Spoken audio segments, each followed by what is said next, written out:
We have a J suit and masks. We're already scaring them, and it's really hard, you know. And you have these little children who are in so much pain, and you're trying to, you know, cheer them up at the same time, and you're trying to cure them and give them medical aid.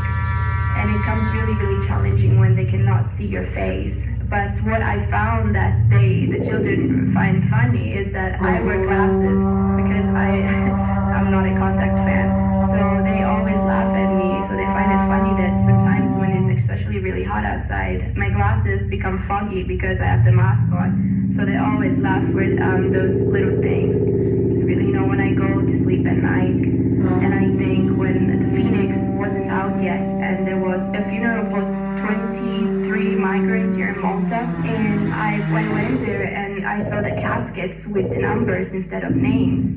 That really got to me, you know, because I got to meet a lot of people that would rescue a lot of migrants, and I got to hear their stories. One, her name was Rasha. She was from Syria, and she told me that her parents died right in front of her eyes. They were killed. And she was telling me that the only thing that she could have done is either die in Syria or get on this small boat and have the last tiny bit of hope, and either die trying or making it to Europe to feel safe. But she wasn't happy about it because she told me, I'm not happy to leave my world, to leave my country, to leave everything that I know, that I grew up in. And she was also my same age, so I felt very, very, very touched and very moved, because I cannot imagine being brave enough to, first of all, cope with seeing my parents being killed right in front of my eyes. But not only that, but also being courageous enough to have the strength to move and to get on this small boat and risk my life to cross the Mediterranean and to get to safety. I have a story, but we couldn't save this baby because it was a mother who was pregnant 7 months, and one day it was a whole night, barrel bombs and mortar shells on the street, and she was very scared, and she came to the field hospital to deliver the baby, but it was very early to do that, and because of that they did a cesarean operation for her, and she was catching my hand all the time, tell me that he will be okay, he will be alive. I couldn't promise her. I was just telling her it will be okay, he will be alive, but I couldn't promise her. And at the end, when she delivered the baby, he was died after half an hour. But her words always in my mind. Judging everything that you have seen, and even this of the pregnant lady whose child did not make it would be good for me to hear how you cope with these things, because for me, when I go on the boat, even though I cheer everyone up, and you know, I have the pleasure to hear and I have the honor to hear all their stories, but then when I go home and I think about what they go through, you know, it takes a hard toll on me, and I can't even imagine you seeing all these people with missing limbs or people being shot right in front of your eyes. How do you cope with this when you go home? You know, after every story I saw in the field hospital, I was crying a little, because you cannot cry in front of their eyes. Here you have to stand by them. But at home I was very frustrated. I was always thinking of them.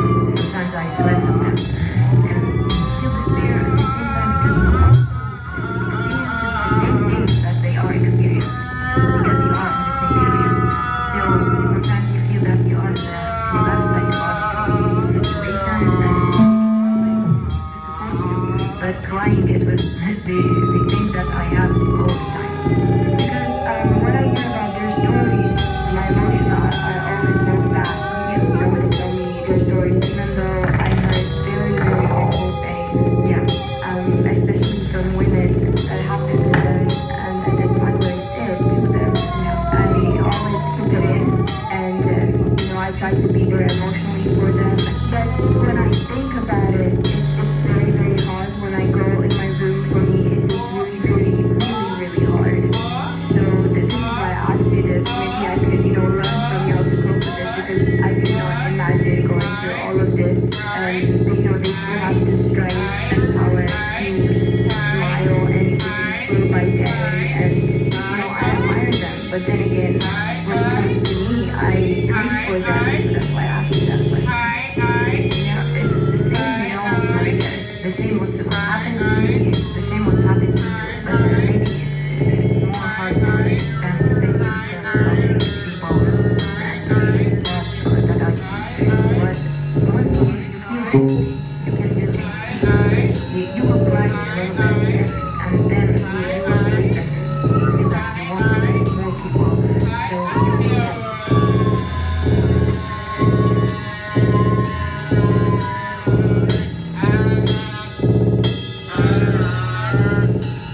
conflict, and I wish to meet you face to face, and I wish to participate in your organization to help all these people, but actually I cannot swim.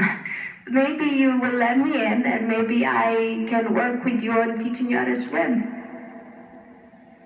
Disco, disco, take me to the disco, disco. Disco, disco, disco, take me to the disco, disco.